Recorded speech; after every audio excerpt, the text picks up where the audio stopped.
नमस्कार, मैं हूं अंकुर और आप देख रहे हैं सत्यहिंदी.com। एक नजर अब तक की सुर्खियों पर। पाकिस्तान की पीटीआई के उपाध्यक्ष शाह महमूद कुरैशी को इस्लामाबाद में गिरफ्तार कर लिया गया है। उनकी पार्टी ने ट्विटर पर यह जानकारी दी है।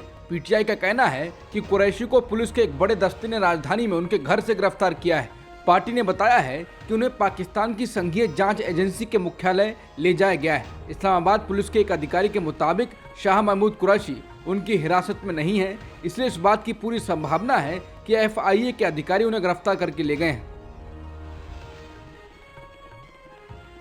मणिपुर के मुख्यमंत्री एन बीरेन्द्र सिंह ने बताया है कि हिंसा से बचने के लिए सीमा पार कर 200 से ज्यादा मैतेई समुदाय के लोग म्यांमार पहुंच गए थे, जो अब 3 महीने बाद वापस मणिपुर लौट आए हैं। सीएम बीरेन्द्र सिंह ने मैतेई लोगों को वापस लाने के लिए भारतीय सेना की सराहना की है। इसके बाद बीरेन्द्र सिंह के नेतृत्व वाली मणिपुर सरकार ने सोमवार से विधानसभा सत्र बुलाने का फैसला किया है, लेकिन 10 कुकीज़ो विधायकों ने घोषणा की है कि वो आगामी सत्र में भाग नहीं लेंगे।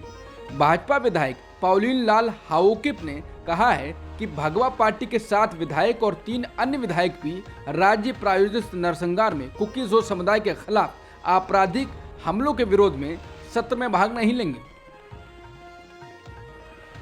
भाजपा नेता सुब्रमण्यम स्वामी ने एक बार फिर पीएम मोदी पर निशाना साधा है। उन्होंने कहा है कि अगर 2024 में मोदी को पीएम पद का उम्मीदवार बनाया गया तो बीजेपी को गंभीर नतीजे भुगतने होंगे।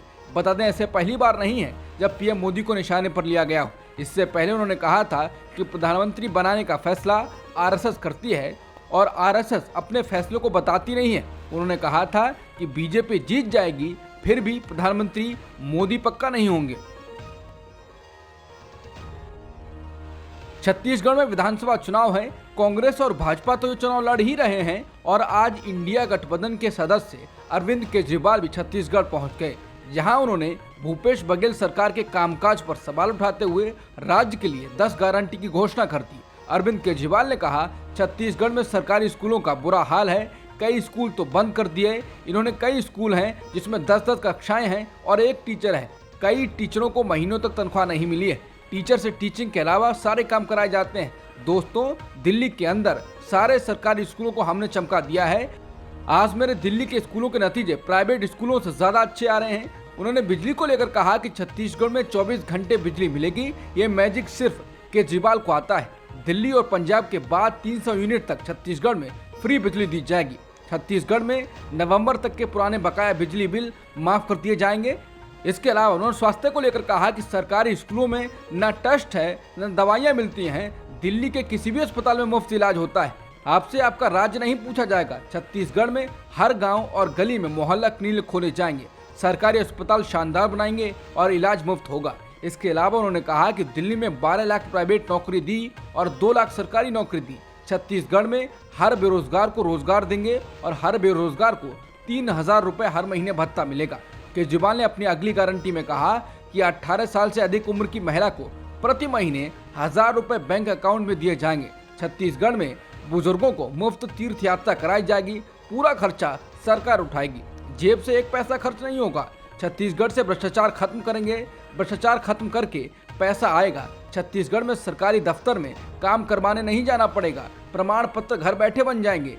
ड्यूटी पर काम करने वाले जवान, छत्तीसगढ़ के जवान को शहीद होने पर 1 करोड़ रुपए की सम्मान राशि दी जाएगी। छत्तीसगढ़ में सरकारी कर्मचारियों को पक्का किया जाएगा और छत्तीसगढ़ में किसानों और आदिवासियों को एक गारंटी दी जाएगी।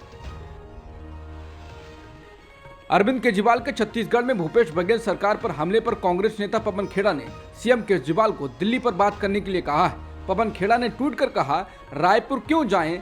हमारी छत्तीसगढ़ सरकार के कामों की तुलना पिछली रमन सिंह सरकार से की जाएगी।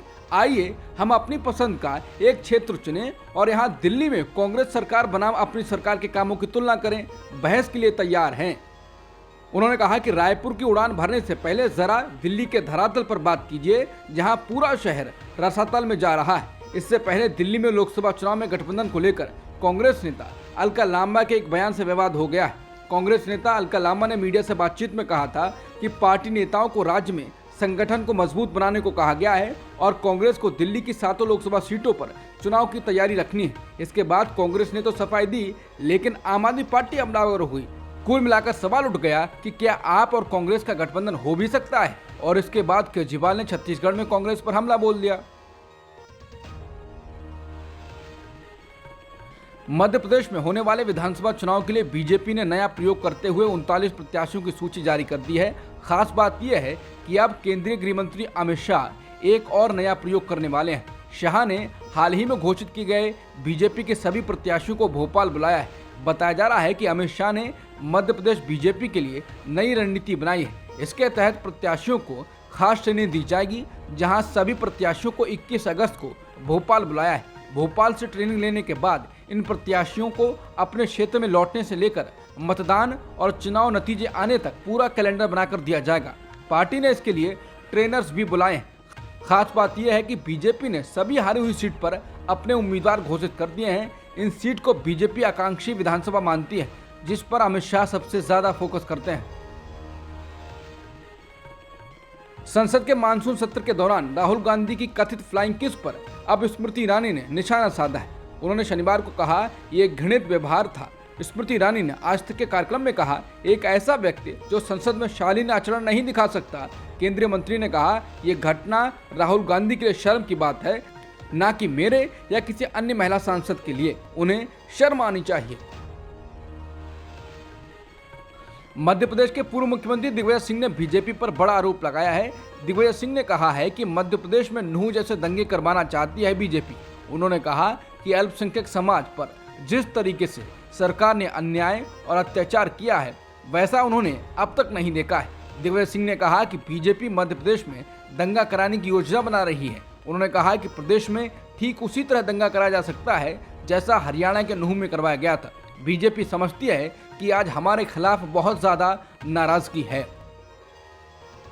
पश्चिम बंगाल कांग्रेस के अध्यक्ष अधीर रंजन चौधरी का कहना है कि कांग्रेस का स्टैंड क्लियर है। प्रधानमंत्री के खिलाफ कोई भी चुनाव लड़ सकता है, चाहे वो प्रियंका गांधी हो या कोई और गांधी या कोई और व्यक्ति हो। अधीर रंजन ने कहा कि अगर प्रधानमंत्री इतने ही बेफिक्र रहते हैं तो फिर उनकी पार्टी में इतनी चिंता क्यों है कि उनके सामने कौन सा उम्मीदवार खड़ा होगा। जब से राहुल गांधी के अमेठी की लड़ने की चर्चा हुई है, तब से ट्विटर पर अमेठी ट्रेंड कर रहा है। हालांकि अभी तक इस खबर पर स्मृति ईरानी कुछ नहीं बोली है।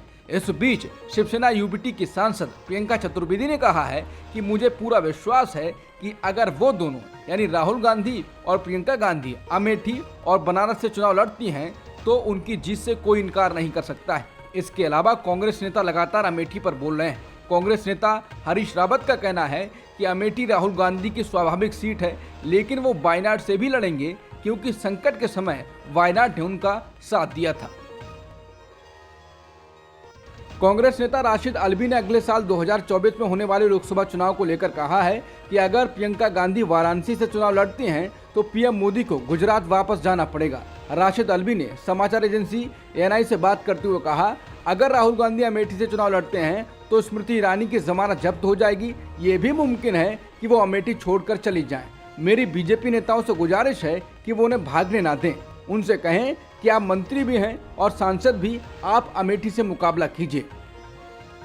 कांग्रेस के नेता राहुल गांधी शनिवार की सुबह लद्दाख में स्पोर्ट्स बाइक चलाते दिखाई दिए। अपने बाइक राइडर लुक से उन्होंने लोगों को चौंका दिया है। लद्दाख के दुर्गम रास्तों से होकर जाने वाली बाइक रैली में हिस्सा लेकर उन्होंने अपना दमखम दिखाया।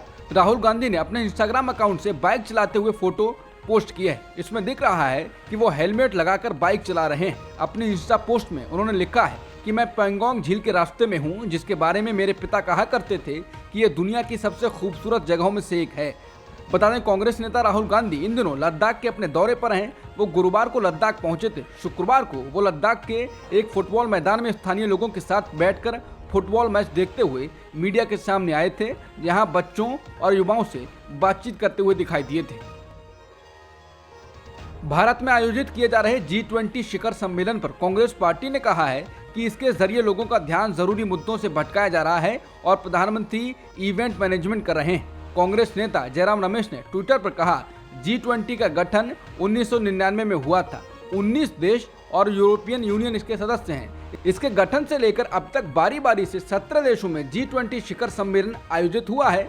अब भारत का नंबर है। कांग्रेस पार्टी का कहना है कि G20 के आयोजन को चुनावी कैंपेन बनाने की कोशिश की जा रही है। उन्होंने कहा, लेकिन यहाँ इसे लेकर जिस तरह का चुनावी कैंपेन चलाया जा रहा है और माहौल बनाने की कोशिश की जा रही है, वैसा किसी भी दूसरे देश में नहीं हुआ। वास्तव में ऐसा इसलिए किया जा रहा है ताकि लोगों के जरूरी मुद्दों से ध्यान भटकाया जा सके। 14 अगस्त को हिमाचल प्रदेश की राजधानी शिमला में शिव मंदिर बावड़ी के पास हुए हादसे में अब तक 16 शव मिल गए हैं। इस घटना में करीब 21 लोगों के दबे होने की आशंका जताई गई थी। अभी भी 4 से 5 और लोगों के मलबे में दबे होने की आशंका है। इनकी तलाश आज छठे दिन भी जारी है। इस घटना स्थल पर भारतीय सेना, एनडीआरएफ, एसडीआरएफ, पुलिस, होमगार्ड और बड़ी संख्या में स्थानीय लोग बड़ी संख्या में सर्च ऑपरेशन में जुटे हुए हैं। अब तक की खबरों में इतना ही। बाकी खबरों के लिए बने रहिए सत्यहिंदी.com के साथ।